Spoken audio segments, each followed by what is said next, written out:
Hi everyone, welcome back to our channel. Already we have seen module 1, module 2, 3 and 4, 5 set 1 of question bank with solutions, which is very important for your exam. In this series of video, we'll be continuing the module 5 important questions. Come, let's go into the video. First question, categorize the format of response message in HTTP. Hypertext, what is that protocol? Comment in the comment section. So HTTP is a vast topic. We need to explain what is HTTP, what is response message, what is request message, how can a connection be done in HTTP. It is a vast topic. So here the question determines format of response message in HTTP.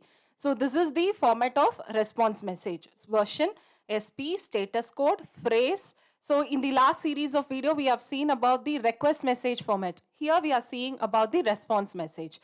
So this is the format of response message. You have to explain what version, what is the status code. So for status code, you have set of commands for status code. All those commands also has to be quoted with this response message format. And here you have space, carriage return and line feed. So it is nothing but SP, CR and LF. Yes. So moving on to the second question, analyze the control connection using FTP. So you know what is FTP, right? Should I tell you or you will be commenting in the comment section? Yes, file transfer protocol. So now this file transfer protocol has control connection. It has two connections. For control connections, you have different commands. ABOR, it is abortion, aborting a command.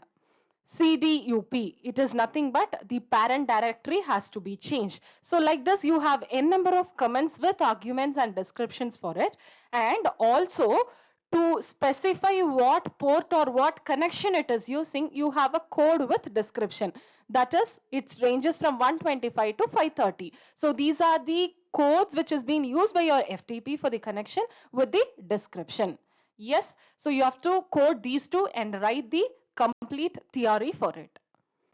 Moving on to the next question, interpret the data connection using FTP. So data connection using FTP, you have different connections like the client is not the server.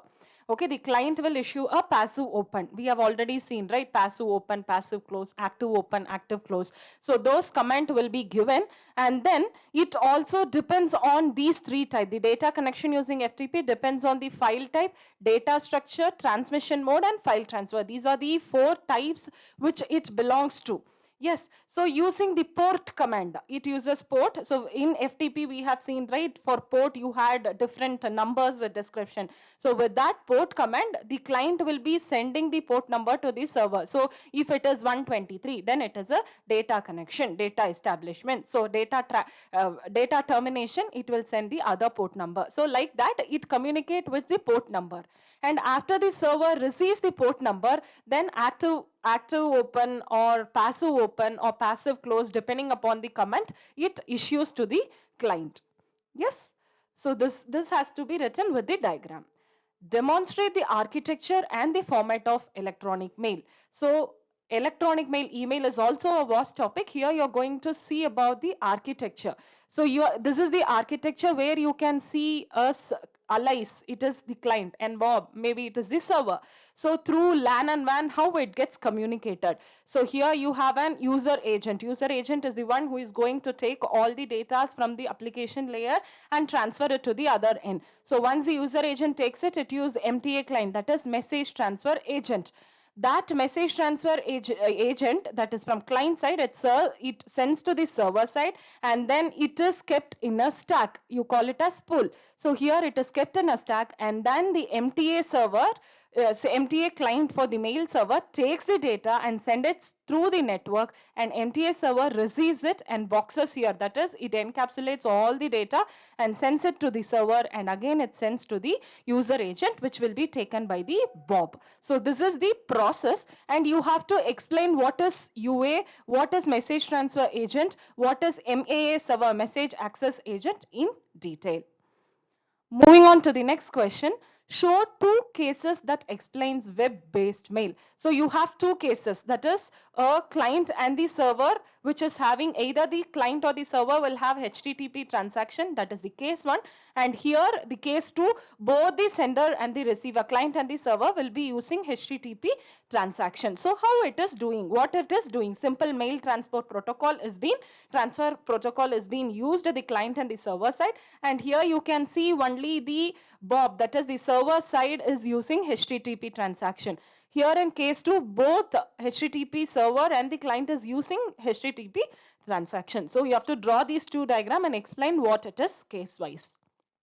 Next question, illustrate about DNS and write a note on the purpose of DNS. So you must know what is DNS first, domain name space. So this is nothing but the host, say suppose you're going to send a data from one end to the other end, the data has to be mapped, that is the IP address has to be mapped. So for that we use domain name system. It needs more information to know where the data is coming from.